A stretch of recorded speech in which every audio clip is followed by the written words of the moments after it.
ایک بہت ہی سیدھی سادی لڑکی کی شادی ایک لڑکے سے ہو گئی۔ شادی کے بعد اسے پتا چلا کہ اس کا شوہر بہت ظالم ہے۔ وہ بات بات پر اس پر غصہ کیا کرتا، ہاتھ اٹھایا کرتا، اور وہ بیچاری خاموشی سے ایک کونے میں دبک کر بیٹھ جاتی۔ کچھ ٹائم بعد اس کی اولاد بھی پیدا ہو گئی، لیکن شوہر نے غصہ کرنا اور ہاتھ اٹھانا نہیں چھوڑا۔ ایک دن شوہر کو کسی بات پر کچھ زیادہ ہی غصہ آ گیا اور اس نے بیوی کو بری طرح سے مارنا پیٹنا شروع کر دیا۔ جب شوہر نے اس کے چہرے پر مارا تو وہ روتے ہوئے بولی، میں بچوں کی وجہ سے رو رہی ہوں، چھوٹے چھوٹے بچے ہیں ہمارے، آپ ان کے سامنے تو نہ مارا کریں۔ اور پھر اچانک سے کہنے لگی کہ میں جا رہی ہوں، آپ کی شکایت کروں گی۔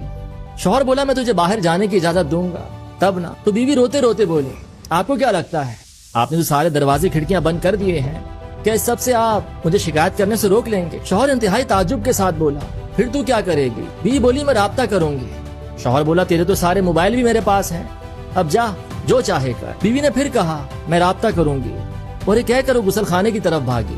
تو شوہر بھی اس کے پیچھے بھاگا کہ کہیں غسل خانے کے روشن دان سے نکل نہ بھاگے۔ تو بھاگ کر غسل خانے میں گھس گیا اور روشن دان کے نیچے کھڑا ہو گیا۔ جب اس نے دیکھا کہ یہ تو بھاگنے کی کوشش ہی نہیں کر رہی ہے تو واپس روم میں آ گیا اور اس کے باہر نکلنے کا انتظار کرنے لگا۔ تھوڑی دیر بعد بیوی نکلی تو اس کا چہرہ وضو کے پانی سے تر تھا اور لبوں پر اس نے ایک بہت ہی پیاری مسکراہٹ سجا رکھی تھی۔ کہنے لگی جس کے نام کی آپ قسم اٹھاتے ہیں نا، میں آپ کی اس سے شکایت کروں گی۔ آپ کے چھوٹے موٹے بند دروازے کھڑکیاں موبائل کی ضبطی سمیت کوئی بھی چیز مجھے اس سے رابطہ کرنے سے نہیں روک سکتی۔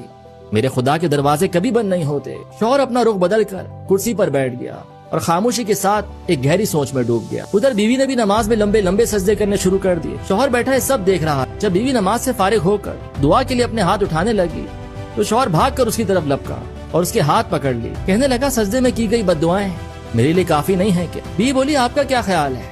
آپ نے جو میرے ساتھ کیا ہے اس سب کے بعد میں اتنی آسانی سے اپنے ہاتھ نیچے کر لوں گی؟ شوہر بولا باخدا یہ سب مجھ سے غصے میں ہو گیا، میں نے جان بوجھ کر نہیں کیا۔ تو بیوی رو پڑی اور بولی مجھے پتا ہے کہ سب آپ سے غصے میں ہوا ہے، میں نے سجدے میں بد دعائیں آپ کو نہیں اس شیطان کو دی ہیں جس نے ہمیں لڑوایا ہے۔